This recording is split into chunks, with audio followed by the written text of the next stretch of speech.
Hello again. Our next historical figure today is Harriet Tubman, also referred to as Moses of her people or General Tubman. Harriet Tubman's early life, she was born a slave in the state of Maryland, and her earlier part of her life was experienced a lot of physical violence. She suffered some permanent physical injuries. She also sustained a severe head injury that later eventually would take its toll on her body. She received such a blow to her head that she endured seizures and headaches and narcoleptic episodes. She even experienced dreams that she really thought were kind of religious experiences, but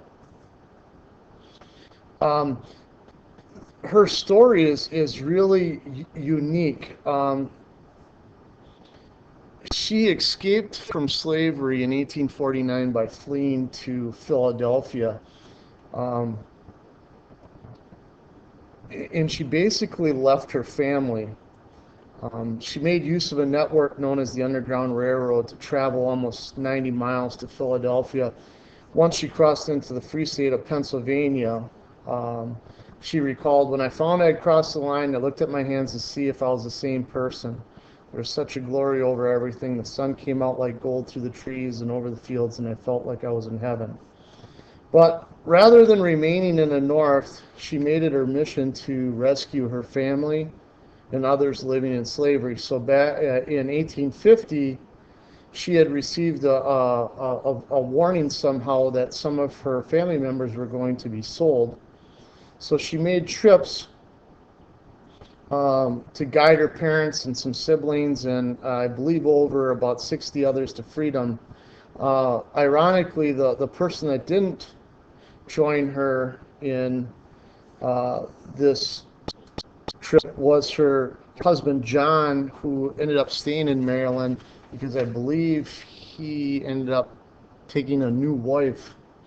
Um, but then the dynamics of slavery in the 1850s changed a lot with the fugitive slave law. Um, Law enforcement officials in the North are compelled to aid capturing of slaves, regardless of their principles. Um, So Tubman kind of rerouted the Underground Railroad to Canada, which prohibited slavery categorically.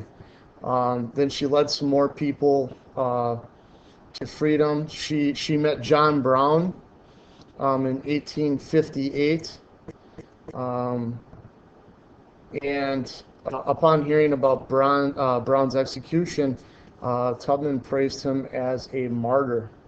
She continued to be an activist during the Civil War, involved in the Union Army.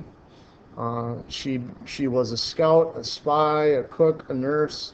She was the first woman to lead an armed expedition in the war to free over 700 slaves in South Carolina.